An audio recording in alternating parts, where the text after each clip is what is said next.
This video is indeed rated B for you'd better back on out of here if you don't want spoilers, buddy. When it comes to storytelling, I feel it's always very important to not just understand the main characters and their actions, but the setting as well. Different works of fiction have different rules, kinda like how magic systems in fantasy might feel similar on the surface, but deep down they couldn't be more different. I feel expansions like Dawntrail really help to hammer home just how different the universe of Final Fantasy XIV is from other works of fiction because of the events in the final zone, living memory. Gather around, my friends, because today I'll be covering why none of the characters really objected to turning off and purging the systems in this area, why none of them considered the people they were talking to be truly alive, as well as why they saw what they were doing as the moral good. To start off properly, we need to ask ourselves, what defines a living thing within Final Fantasy XIV? More often than not, the presence of a soul is what determines this. But what is a soul and why is it necessary for something to be classified as alive? Souls, also known as spirits, are essentially living essence, energy given thought and feeling. Upon the world of Hydaelyn, souls are made of ether just like the earth and air itself, but spirits can hear, feel, think. Material ether is just that, material. It doesn't feel or know, much less understand and learn. But souls can. They experience, they live. When something is born or created through natural means, that thing, more often than not, gains a soul, and then this spirit serves as the core essence of that entity. Take an average hero, for example. He was born with a soul, and that spirit serves as not only the core of his being, but his identity. The same thing goes for animals, as any naturally occurring life is considered a soul-bearing entity. Spirits are mysterious and easily one of the least understood things in the Final Fantasy XIV universe. But what people know for certain is that if this hero suddenly lost his soul, his body would fail. We see this in Shadowbringers, when the Crystal Exarch accidentally summons the very spirits of the Scions to the first reflection. Their bodies, upon the source, collapse. Like a puppet without its master, all that was left behind was an empty vessel. Make no mistake, if it wasn't for the efforts of people like Cryo Baldessian, the bodies belonging to the Scions of the Seventh Dawn would have perished. Without a soul, without that core energy, their bodies' ether would have eventually dissipated. Organs would fail, and they would have expired.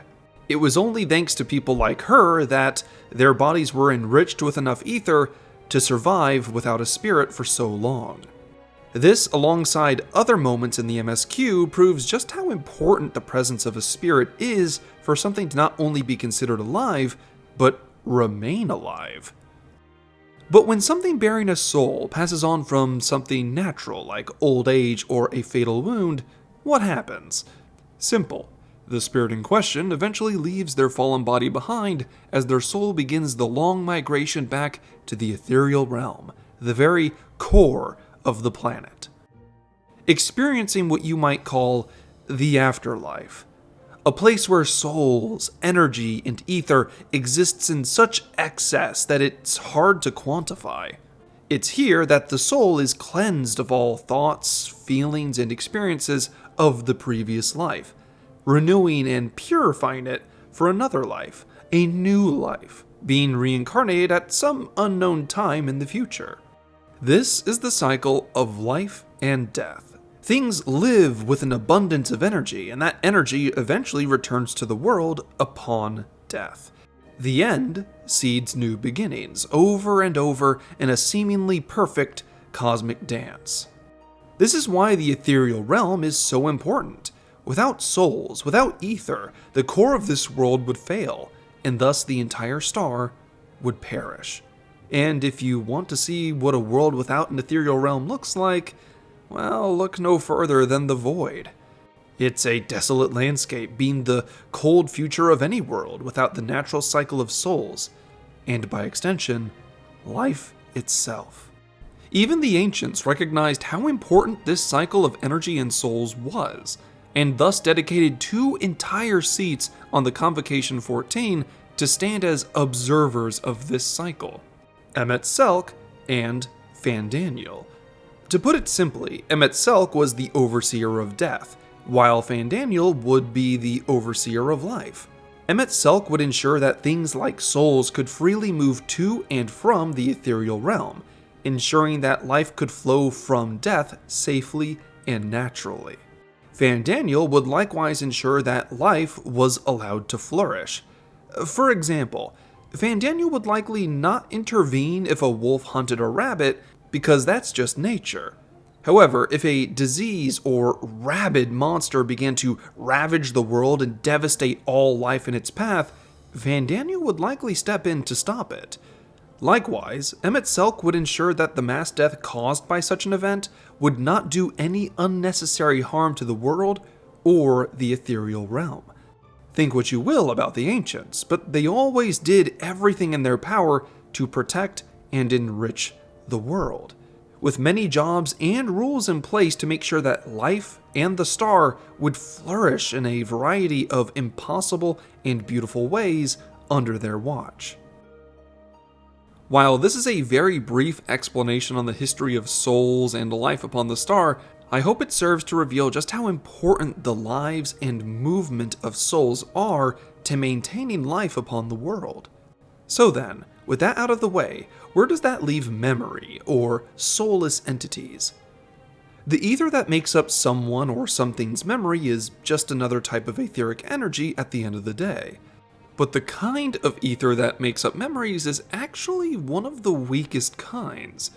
I believe the MSQ said it best when stating that it's like the ink and writing upon a page. Memories alone hold no real power or significance because they cannot exist in a vacuum. Souls appear and manifest on their own, and the material ether that makes up someone's body also persists by itself. But memories can't exist on their own. In order for a memory to exist in the first place, an impression must be left on something. For example, if memory is like ink on a page, well, without any paper to write on, you're just left with the ink. And that's not enough. Memories are ultimately fickle things. Some events are more memorable than others, and impressions might not stay the same from day to day. Even the memories a person collects throughout their life aren't sacred. Once a person passes on and their soul returns to the ethereal realm, their spirit will eventually lose all of the memories and experiences they had collected over their life. It's completely natural for memories to disappear. But that's not to say memories don't have use. A soul crystal, for instance, is designed to capture experiences and memories related to the profession it was designed for, thus speeding up the training of the next person who holds it, as the soul crystal uses prior experiences to help move things along. Even its namesake, soul crystal, comes from the fact that the stone is copying the impressions left by the owner's own spirit. Without a soul, without a living being to connect with, this trinket loses most of its power. When created, the soul crystal itself has no spirit to speak of, but it can still hold onto memories because the ink, in this case, is being copied onto a second page made of stone and crystal, a physical, material page. Which brings us to soulless creations and how they hold on to memories. The most usual form of soulless creatures take the form of what you would call arcane entities, golems, etheric constructs, etc. One of the most common examples of these entities is actually your standard carbuncle. These creatures are manifested by the creator to perform simple tasks and assist their maker in a variety of ways. Some people simply use carbuncles as a type of companion, while others use them in combat to assist in defeating powerful foes. But notice how the carbuncle doesn't really have a choice in the matter, because it's ultimately not seen or treated as a living thing. Not really. Sure, the summoner might treat their carbuncle like a pet or assistant, but that's because they were created to be so. Same with combat carbuncles, they're ready and eager to fight because that's what they were made to do. Most carbuncles don't have what anyone would consider to be real autonomy, because any of the memories a carbuncle does have were either provided by the caster or a brief and fleeting experience before being dismissed. Which brings us to one of the most important distinctions between living things and soulless constructs. When a soul-bearing creature passes on, its death is marked by a tremendous release of ether and their soul meandering back to the ethereal realm. When a soulless construct falls in battle or is dismissed, nothing happens. Its body simply dissolves back into the ether that created it, and any memories it may have had vanish like mist on the wind. Like I said before, memories aren't sacred, and even a soul's memories will disappear at some point. This is why the ancients within Elpis treated their creations with respect and care, but ultimately don't lose any sleep at night if something needs to be removed. After all, the only reason these creatures exist in the first place is because they made them. These things are extensions of their creators and nothing more.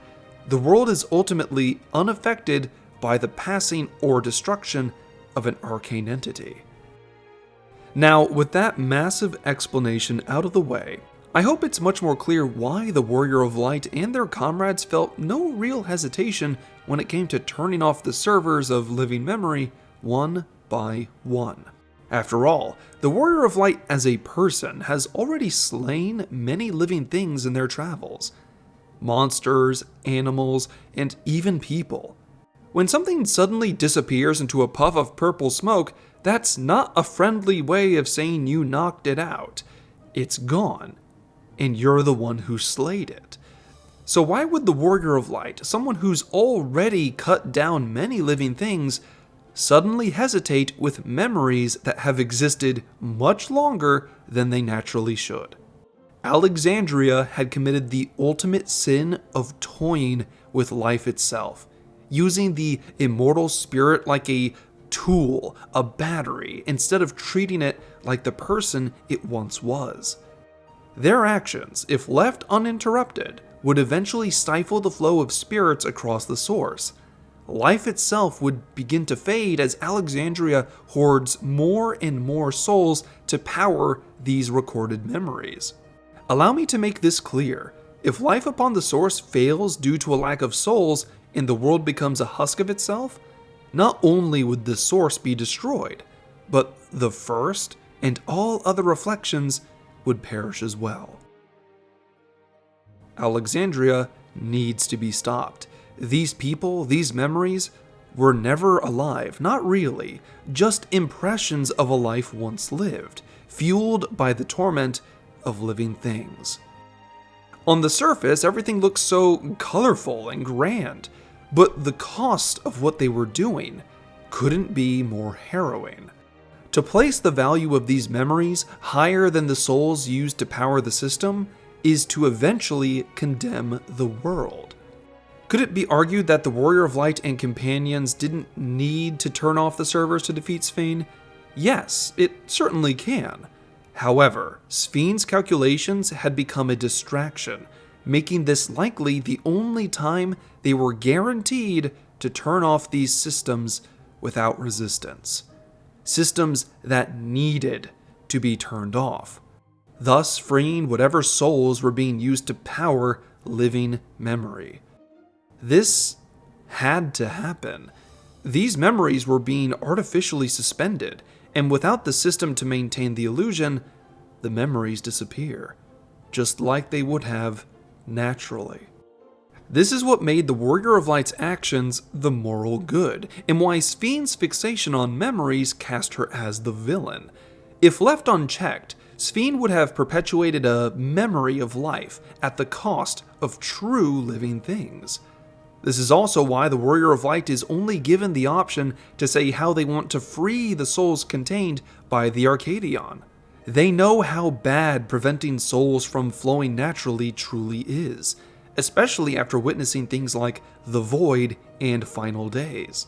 Because this is how the Final Fantasy XIV universe defines life. While other games and media can take a more nuanced approach to life and what it means to live, Final Fantasy XIV's system is quite clear. Without souls and etheric energy flowing naturally, all things will eventually perish. But before I wrap things up, I would like to tackle a couple extraordinary factors. Yes, there are examples of life, souls, and memories operating outside of the norm. Etheric constructs suddenly acting independently of their creator, as if, by some miracle, they gained a soul, an identity. However, these are the exceptions that prove the rule. For example, the mysterious circumstances surrounding Alpha almost never happen. By all rights, he should have disappeared completely when Omega was defeated, yet here he remains. The how and why behind examples like this proves that there are still more things to learn about the nature of souls and life itself. However, it's because this almost never happens that it proves just how special he is. The same thing goes with memories upon a soul. It is true that souls that spend too much time in the ethereal realm are eventually cleansed of everything they once knew and once were. But some memories are so traumatic, so impressionable, that they are carved into the spirit itself like a scar. Something that cannot simply be washed away, something that stays with the spirit into the next life.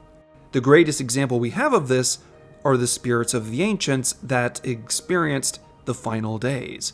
The Final Days was such a fundamentally evil and terrible event that the ancients were scarred for likely eternity.